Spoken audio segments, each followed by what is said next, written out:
Vince McMahon declara al principio que no le gusta hablar sobre él y empieza por las preguntas que se hace la gente si de verdad es así de malo como lo es el personaje de Mr. McMahon. La producción de este documental se detuvo antes de la última entrevista con Vince, justo cuando iba a dejar su cargo en la WWE producto del escándalo sobre ese acuerdo secreto de $3 millones que supuestamente Vince le pagó a una ex empleada por acostarse con él y guardar silencio. Por eso aclaran que la mayoría de las entrevistas, incluyendo las de Vince, fueron filmadas antes de las acusaciones sexuales.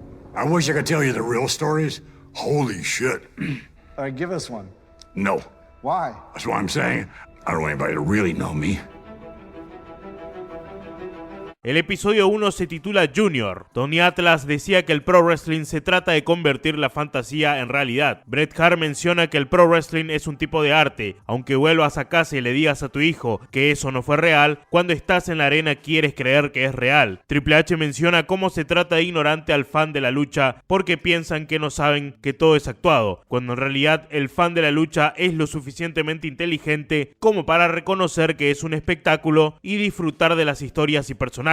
En 1985, a sus 39 años, Vince McMahon ya manejaba la WWE y en ocasiones fungía como presentador en el show. One day we hope to be recognized as the premier source of sports entertainment in the world today. Su padre, quien era considerado el mejor promotor, fue también su mentor en el manejo del negocio. Paul Heyman dice que cuando tenía 14 años, conoció a Vince padre en el Madison Square Garden, quien parecía y se presentaba como el rey de ese recinto. Vince confiesa que no sabía que su apellido era McMahon hasta que conoció a su padre a los 12 años, ya que vivía con su madre en un parque de caravanas, y un padrastro que era muy violento y le daba palizas todos los días. Cuando finalmente pudo conocer a su padre, lo vio como si tuviera un gran resplandor. Corrió hacia él para darle un gran abrazo. Su papá le dio unas palmaditas en la espalda y Vince dice que adoró de inmediato a su padre. Sentía que era ese papá que siempre quiso con tan solo verlo. Nunca pudo hablar con él sobre por qué no estuvo en la mayor parte de su infancia. Ni siquiera de adulto pudo tener esa conversación. Conoció el pro wrestling gracias a él. Le interesó a lo que se dedicaba y le gustó también ese concepto de hombres grandes y fuertes que arreglan sus problemas a los golpes. La relación con su papá era poco común. No jugaban al fútbol juntos, ni era afectuoso, solo hablaban de negocios, incluso cuando Vince era un niño. Linda McMahon menciona que conoció a Vince cuando ella tenía 13 y él 16, y nunca lo escuchó hablar sobre dedicarse a otra cosa que no fuera el negocio del pro wrestling. Recuerda a Vince cómo le rogó a su padre poder ser parte de su trabajo y este lo mandó a la zona más lejana de su territorio, Bangor, una ciudad del condado de Penobscot en el estado de Maine. Bangor fue todo un éxito y su papá vio que tenía potencial. Una vez antes de su programa de televisión llamado All Star Wrestling, el presentador decidió pedir más dinero y amenazó con que si no le daban lo que pedía, se iría del lugar. Vince recuerda que su padre jugaba con unas monedas mientras pensaba. Le pregunta: papá, ¿qué vas a hacer? Y este le dijo: ve a presentar, ahora eres el presentador. Vemos ahí los inicios de Vince como presentador, ahí al lado del argentino Antonino Rocca. Bruce Pritchard dice que Vince era malísimo como comentarista, pero tenía así mucha capacidad para contarte una historia, explicando ahí que el pro wrestling no es distinto a una obra de teatro o un libro. Se necesita un argumento, personajes interesantes, buenos y malos, personajes extras y el gran final de siempre. La fórmula es simple, pero nada fácil de ejecutar. Vince McMahon siguió trabajando como comentarista para su padre, pero no pasó mucho tiempo hasta que su padre se cansó del negocio y quería retirarse, buscando vender la compañía, sin considerar qué pensaba su hijo. Su padre quería venderle la empresa a Gorilla Monsoon, aunque Gorilla sabía que Vince podría ser una competencia en la disputa por quedarse con la compañía, y no estaba equivocado. Vince le propuso a su padre un trato que no pudo rechazar. Le iba a dar una cantidad inicial de dinero y 2 pagos más divididos en 6 meses, y así darle el pago final 3 meses después, con una cláusula de que si se atrasaba en un pago, recuperaba la compañía y se quedaba con el dinero que ya le había dado. Eso le agradó a su padre y a sus accionistas también, porque sabían que el muchacho no iba a lograr completar esos pagos. Y así es como Vince le compró la empresa a su padre, utilizando dinero de los shows que su padre mismo habría generado si se hubiese quedado en el negocio. Cuando Vince le hizo el último pago, su padre estaba impresionado. Aunque le preguntan si cree que su padre quería que triunfara, Vince dice que cree que sí, pero que a veces cree que no. Y Linda McMahon cree que su padre quería que se ganara lo suyo en base a trabajo duro. Hubo fricción luego por los distintos puntos de vista. egoístas, ya que el ex dueño ahora trabajaba para su hijo y tenían opiniones diferentes. Vince no quería que la WWE se estancara en ser una simple empresa de pro wrestling, algo que mucha gente consideraba de nicho y era solo para las clases bajas. Dijo que incluso hoy en día detesta el término pro wrestling. Siempre quiso que su compañía fuera algo mucho más grande y competir contra todos los otros promotores del país, ya que las promotoras de wrestling se dividían en territorios. Era un simple pacto de caballeros. Cada quien respetaba el territorio de los demás. Había líneas imaginarias las cuales no se cruzaban. Pero Vince McMahon, ni bien adquirió la compañía de su padre, lo primero que quería hacer es meterse en esos territorios prohibidos. Empezó a promocionar sus propios shows fuera de su jurisdicción, a lo que molestó a muchos. Su padre le dijo que lo llevara con calma y no se meta en problemas, recibiendo amenazas que le advertían que su hijo Vinny iba a terminar en el fondo del río. Poco le importaron las amenazas a Vinny, ya que no consideraba que sean dueños de algo, solo eran competencia. Eric Bischoff habló de que trabajó con Verne Gagne en la AWA, uno de los territorios más fuertes del país, y dice que para Verne Gagne, Vince McMahon era el diablo, el tipo que vino a arruinar la división de territorios, y no se equivocaba. Al abarcar más mercado, la WWE creció muchísimo, y talentos que eran luchadores fijos de cada territorio decidieron buscar una mejor oportunidad junto a Vince McMahon, quien por supuesto pagaba mucho más que el resto de las pequeñas promociones regionales. Bret Hart reflexiona lo despiadada que fue esa maniobra de quedarse con los mejores talentos de cada promoción para luego volver a esos mismos lugares y dar show con ese mismo talento que se había robado. Opinión personal acá, lo que hizo Vince McMahon no tiene nada de malo para mí. Jugó con las reglas del mercado y su competencia no se pudo mantener a la par. No iban a crecer ni tenían intenciones de hacerlo. Varios luchadores mejoraron su situación económica gracias a la visión de Vince. Por eso nunca me agradó la visión comunista que tiene cierta gente sobre el tema de la conquista de territorios que realizó Vince. Si no pasaba esto, todas esas promociones iban a morir tarde o temprano. La expansión era inevitable y el joven Vinny fue quien no tuvo miedo de realizarla. Como cara de la empresa, su padre eligió a Bob Backlund, pero era demasiado buenito y tranquilo. Vince quería a alguien carismático, y quién mejor que Dusty Rhodes, pero Dusty no aceptó. Cody dijo que su padre sintió que era demasiada responsabilidad. El siguiente apuntado fue un tal Sterling Golden, al cual Vince padre ya lo había bautizado como Hulk Hogan. Fue una de las grandes atracciones que tenían, el único capaz de hacerle frente a la mayor atracción de todas, que era André el Gigante. Sin embargo, cuando Sylvester Stallone quedó maravillado con un show de Hogan y le ofreció ser parte de Rocky 3, Vince padre le negó a Hogan participar de esa película. Obvio, porque no veía qué tipo de ganancia le podía dejar eso y que además podrían robarle su talento. Amenazó a Hogan con que si participaba de esa película lo iba a despedir, y Hogan aceptó que lo despidieran para estar presente en Rocky 3, la mejor decisión de su vida, ya que la saga Rocky era ya una de las más importantes de la historia. Su fama creció exponencialmente y aún así Hogan siguió luchando, así que Vince McMahon hijo quiso tenerlo en sus filas y darle la responsabilidad de ser la cara de la WWF en este proyecto ambicioso de la conquista de territorios. Hulk Hogan aceptó sin dudarlo, siempre quiso volver a WWE y el hacerlo con semejante proyecto hizo que no lo pensara ni siquiera por un segundo. Pero claro, no había chance de que Hogan le quite el título a Bob Backlund, ya que ambos eran los chicos buenos. Para lograr que Hogan fuera campeón, Vince McMahon hizo al villano perfecto, The Iron Sheik, un iraní que vivía insultando a los Estados Unidos y se hizo muy fácil de odiar por la gente, sobre todo porque en esa época había tensiones con Irán, y Vince aplicó la misma práctica que en las películas, colocarle la nacionalidad extranjera del país de turno con el cual Estados Unidos tuviera conflicto, ya sea la Unión Soviética, Japón o en este caso Irán. Así es como Hulk Hogan se transformó en el perfecto héroe americano y recuperó el título mundial de las garras del Iron Sheik. Dave Meltzer, completamente basado, dice que no se puede restar mérito a Hulk Hogan, ya que si sacas a Hogan de la ecuación, sin duda alguna Vince McMahon hubiese fracasado en su expansión territorial y posiblemente la WWE no exista. Vince aprendió de su padre a cómo construir una verdadera superestrella. Así como su papá tenía a Bruno Sammartino, Vince tuvo a su Hulk Hogan. Momento emotivo cuando cuenta que su papá le dijo que estaba orgulloso de él por todo lo que había logrado, que a fin de cuentas esos promotores dueños de territorios no eran sus amigos, que le jodan. Tú derrotaste a todos ellos, Vinny. Un día antes de morir a los 69 años, Vincent James McMahon le dijo: te quiero, Vinny. a su querido hijo. Más allá de que algunos digan que realmente Vince y su padre no se llevaban bien, tiene que ver con visiones diferentes. Su papá era más ortodoxo de la lucha clásica y Vince quería llevar el pro wrestling a otro nivel, que sea la puerta para otras cosas más grandes. Por eso tenía programas de televisión donde pasaban cosas muy locas y divertidas, no tenía ningún problema en colaborar, sobre todo con grandes como David Letterman o con la cantante de moda Cyndi Lauper, que también fue parte de los shows, una mega figura de Hollywood como Mr. T, el artista Andy Warhol, la mayoría parte del evento más importante para la vida de Vince McMahon, que fue WrestleMania, el show más grande del wrestling que buscaba ser como el Super Bowl o la Serie Mundial de la Lucha, transmitido para todo el país con el circuito cerrado de televisión. Era un sistema donde vendían los derechos de transmisión para que pasaran el evento en una pantalla gigante como si fuera un cine, y con este sistema muchas arenas se llenaron solo para ver una pantalla, algo que hoy en día no se podría hacer, pero en esa época era lo último en innovación. Aunque de camino al gran evento tuvieron ciertos tropiezos, como el periodista John Stossel de ABC News, quien se infiltró en WWE con supuestas buenas intenciones de saber más de la lucha, cuando en realidad se la pasaba intentando revelar los trucos del mago y dejar todo el tiempo a la lucha como algo falso. Prácticamente estaba saboteando WrestleMania, hasta que Vince McMahon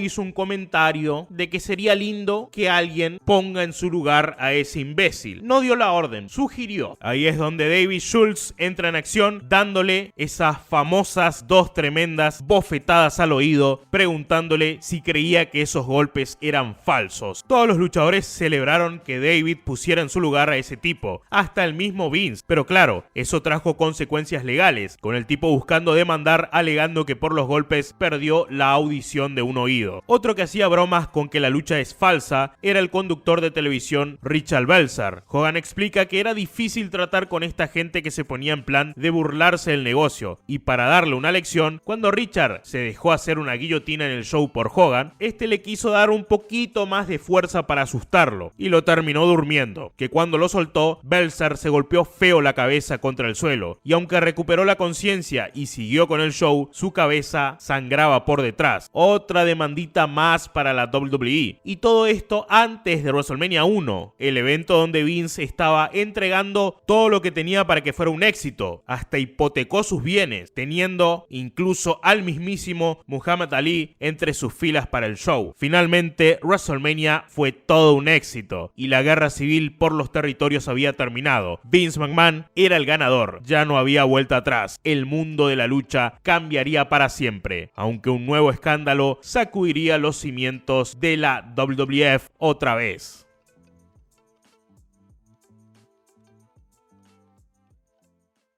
Empezamos el capítulo 2 con este musical con Vince McMahon y sus luchadores. El Vince bailando me recuerda al loco ese en Twitter que comparaba los ratings de AEW Dynamite con los de Raw y SmackDown. Y obviamente ganaba fácil Raw y SmackDown y ponía Another Victory for the Good Guys.